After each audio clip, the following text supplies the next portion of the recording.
12। तो आज हम सत्य के प्रश्नोत्तर को पढ़ेंगे और इसका पीडीएफ भी आपको मैं बना के भेज दूँगी। पहला प्रश्न है, सत्य क्या पुकारने से मिल सकता है? युधिष्ठिर विदुर को क्यों पुकार रहे हैं? महाभारत के प्रसंग से सत्य का अर्थ खोलें। तो आपको बताना है कि सत्य को पुकारने से वो मिल जाता है क्या? आप ऐसा कर सकते हैं, इसे पॉइंट में लिख सकते हैं, ठीक है।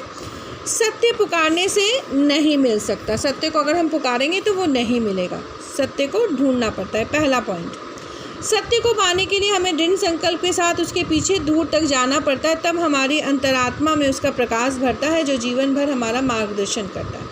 तो सत्य जीवन में तभी मिलता है जब आप उसके पीछे जाते हैं, दृढ़ संकल्पी होते हैं, फिर सत्य आपका मार्गदर्शन भी करता है। युधिष्ठिर सत्य को जानने के लिए विदुर को पुकार रहे थे। विदुर भागे चले जा रहे थे, परंतु युधिष्ठिर के दृढ़ संकल्प को देखकर उन्हें रुकना पड़ा। उन्होंने एक बार अपलक नेत्रों से युधिष्ठिर की ओर देखा था और उनके सत्य का प्रकाश युधिष्ठिर की अंतरात्मा में समा गया, जिसकी दमक से उनकी आत्मा दीप्त हो उठी। फिर भी उन्हें संशय बना रहा कि मेरे अंदर सत्य का प्रकाश भर गया है अथवा नहीं। तो महाभारत के इस प्रसंग से यह स्पष्ट हो जाता है कि दृढ़ संकल्प ही हमें सत्य का साक्षात्कार करा सकता है। यद्यपि आज के समय में सत्य का स्थिर रूप नहीं, फिर भी उसका प्रकाश हमारे भीतर रहता है। तो आज के समय में आपको हर तरफ झूठ ही झूठ देखने को मिलेगा, परंतु अगर सत्य के लिए आप दृढ़ संकल्प करते हैं तो सत्य आपको ज़रूर मिल जाता है। जिस प्रकार युधिष्ठिर विदुर के पीछे भागे थे, उसी प्रकार हमें सत्य के पीछे भागना चाहिए। सत्य तभी हमें जीवन में मिल सकता है। अगला प्रश्न है, सत्य का दिखना और ओझल होना से कवि का क्या तात्पर्य है? कवि कहता है कि सत्य कभी दिखता है, कभी ओझल हो जाता है। इस कथन से कवि का तात्पर्य है कि आज हम जिस समाज में रह रहे हैं उसमें सत्य की पहचान करना और पकड़ना बहुत मुश्किल होता है। सही बात है, कौन झूठ कह रहा है, कौन सच कह रहा है, ये हम बहुत मुश्किल से समझ पाएंगे। आज के ज़माने में सच को जानना सबसे बड़ा मुश्किल काम है। आज सत्य का कोई एक स्थिर रूप या आकार पहचान नहीं है, उसे कोई स्थायी नहीं बना सकता। इसी कारण कभी हमें सत्य प्रत्यक्ष दिखाई दे जाता है और कभी हमें उसके प्रति संशय उत्पन्न होता है। तो सत्य को हम जल्दी से ढूंढ नहीं सकते, सत्य को हम जल्दी से पा नहीं सकते। सत्य हमें कभी मिल सकता है, कभी ओझल हो सकता है। आज के ज़माने में, आज के समय में सत्य का मिलना सबसे मुश्किल काम है। अगला प्रश्न है, सत्य और संकल्प के अंतर संबंध पर अपने विचार को व्यक्त करिए, और ये इम्पॉर्टेंट भी है। सत्य सरलता से प्राप्त नहीं होता, वह पुकारने पर भी नहीं मिलता। सत्य को प्राप्त करने के लिए दृढ़ संकल्प की आवश्यकता होती है। ये दो वाक्य तो बिल्कुल याद कर लीजिएगा।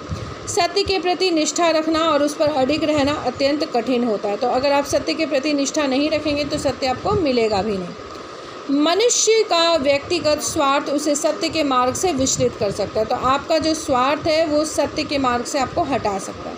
जो व्यक्ति सत्य पर अडिग रहने का दृढ़ संकल्प करता है वही किसी भी परिस्थिति में सत्य को नहीं छोड़ता, ठीक है। तो सत्य का रूप वस्तु, स्थिति और घटनाओं, पात्रों के अनुसार बदलता रहता है। सत्य हमेशा स्थिति के अनुसार, घटना के अनुसार बदल जाता है। ऐसी स्थिति में संकल्प के द्वारा ही कोई व्यक्ति जो है वो सत्य की सही पहचान कर सकता है, और इस प्रकार सत्य की प्राप्ति संकल्प की दृढ़ता पर भी आधारित होती है। तो सत्य की प्राप्ति किस पे आधारित होती है? दृढ़ता पर भी आधारित होती है, ठीक है। तो ये मैंने कुछ पॉइंट टिक कर दिए, उसे आप लिख लीजिएगा। युधिष्ठिर ने जैसा संकल्प किया था वैसा संकल्प हम करेंगे तभी हमें सत्य मिलेगा, क्योंकि वो विदुर के पीछे पीछे भाग रहे थे। तो युधिष्ठिर जैसा संकल्प से अभिप्राय है दृढ़ संकल्प, ठीक है। मतलब हाँ, मुझे ढूंढना है तो ढूंढना है, हर हाल में ढूंढना है कि सत्य क्या है। युधिष्ठिर ने सत्य, धर्म और नीति पर चलने का दृढ़ संकल्प ले रखा था, इसलिए वो कोई भी परिस्थिति हो सत्य और धर्म के पथ से कभी विचलित नहीं हुए, मतलब कभी नहीं हटे। जय और पराजय की चिंता किए बिना उन्होंने अपने पूरे जीवन में सत्य का पालन किया, और संकल्प और दृढ़ संकल्प के कारण यह संभव भी हो सका।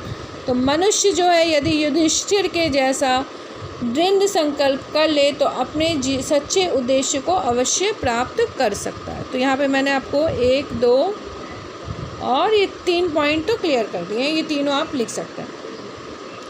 कविता में बार बार हम कौन है और उसकी चिंता क्या है? कविता में बार बार प्रयुक्त हम आज का मनुष्य है जो सत्य की तलाश में जुटा हुआ है, ठीक है।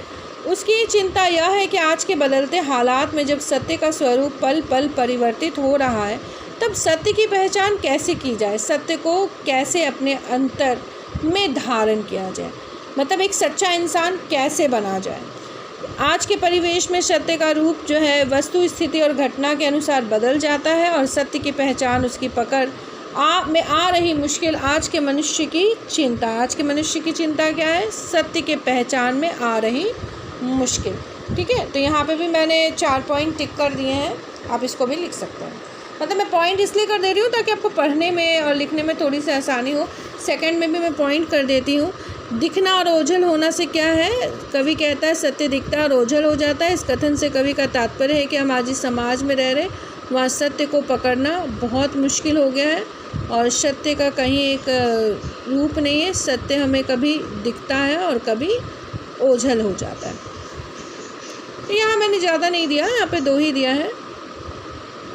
आज का सत्य को एक स्थिर रूप, आकार, पहचान, ये वाक्य उतना इम्पॉर्टेंट नहीं है, इसी कारण ये आप छोड़ सकते हैं चाहे तो, या अगर आप चाहें तो नहीं भी लिख सकते हैं। ये 2 पॉइंट तो आप लिख दीजिएगा, 2 अंकों के लिए ही पूछा जाएगा ये। सत्य की राह पर चल, अगर अपना भला चाहता है तो सच्चाई को पकड़।